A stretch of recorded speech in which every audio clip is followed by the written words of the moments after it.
Hello everyone, চলে এসেছি আজকে একটা নতুন ব্লগ নিয়ে।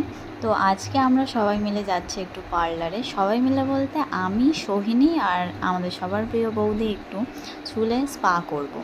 তো যেমন কথা তেমন কাজ, তিনজনে চলে এসেছি। আরেকজনকে নিয়ে এসেছিলাম সঙ্গে করে। আপনারা তো সবাইকে চেনেন যেহেতু, তাই আর বললাম না কে কে এসেছিলাম। তো এই পার্লারটাই আমরা এসেছিলাম। পার্লারটার নাম হচ্ছে হাবিবস, ডায়মন্ডের সবচেয়ে বড় পার্লার এটা। আপনারা ভিড়টা দেখে বুঝতেই পারছেন যে আমরা কোন সময়ে গিয়েছিলাম পার্লারে। পার্লারটার ভিতরের অ্যাম্বিয়েন্স খুবই সুন্দর এবং স্টাফদের ব্যবহার খুবই ভালো।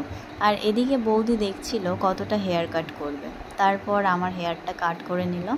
যেহেতু আমার হেয়ারটা অনেকটাই বড়, তাই আমি হেয়ার কাটটা আগে করে নিয়েছিলাম হেয়ার ওয়াশ করার আগে। তারপর আবার যেমন লেয়ার কাট করব বলেছিলাম তেমনটা কেটে দিয়েছিল।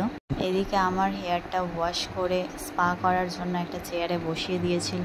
আর আমি তো এখানে বসে বসে ভিডিও করছিলাম, যেহেতু আমার ভিডিও করে দেওয়ার কেউ ছিল না। এদিকে মাথায় স্পায়ের ক্রিমটা লাগিয়ে একটু মাসাজ করে দিচ্ছিল। খুবই আরাম লাগছিল, মনে হচ্ছিল যেন ঘুমিয়েই পড়ি। তো এটা আমার ফার্স্ট টাইম হেয়ার স্পা ছিল। আমি কখনোই পার্লারে যাইনি, এই ফার্স্ট টাইম হেয়ার স্পা করাতে গিয়েছিলাম পার্লারে। তারপর এখানে সোহিনীর হেয়ারটা ওয়াশ করিয়ে ওকেও একটা চেয়ারে বসিয়ে দিয়েছিল। ও সেম হেয়ার স্পা করবে, কিন্তু ও লরিয়ালের হেয়ার স্পা করেছিল আর আমি আর বৌদি কেরাটিন হেয়ার স্পা করেছিলাম। সোহিনীরও হেয়ার স্পার ক্রিমটা লাগিয়ে মাসাজ করা শুরু করে দিয়েছে। ওরও যেহেতু এটা ফার্স্ট টাইম হেয়ার স্পা, তাই খুবই ভয় পাচ্ছিল যদি চুলটা কাকের বাসার মতো করে দেয়।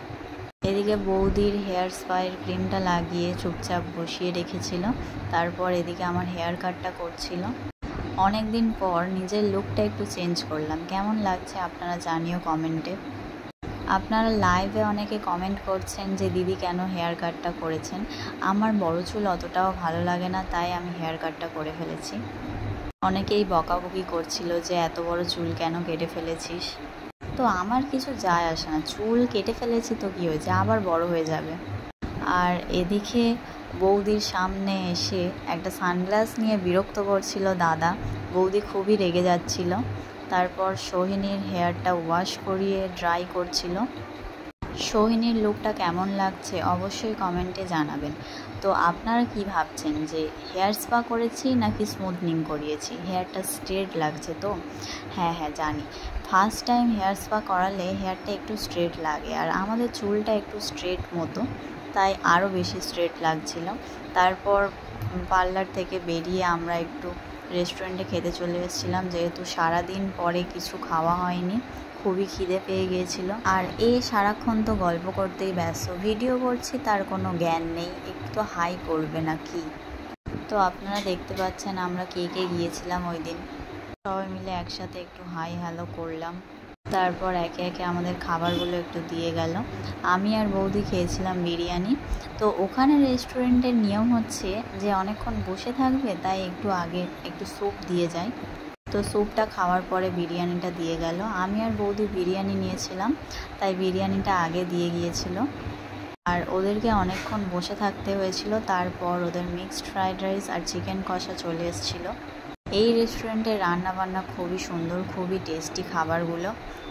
তারপর আমরা রাক্ষসের মতো খাওয়া দাওয়া কমপ্লিট করে সব চেটে ফুটে খেয়ে চলে এসেছিলাম একটা অন্য জায়গায়। তো দেখে বুঝতে পারছেন বৌদি কী করাতে চলেছে। হ্যাঁ উনি হাইড্রা ফেশিয়াল করাবে, আর আমি নেল এক্সটেনশন করাতে এসেছিলাম।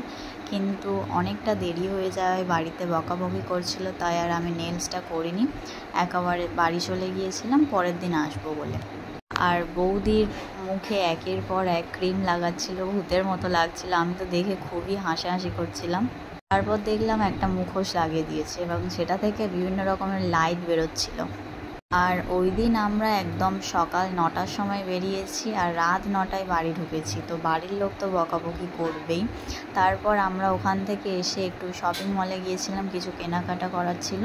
তারপর বাড়ি চলে গিয়েছিলাম। তো আজকের ব্লগটা এই পর্যন্ত। কেমন লাগলো অবশ্যই কমেন্টে জানাবেন, ভালো লাগলে লাইক করে দেবেন। Tata, bye bye.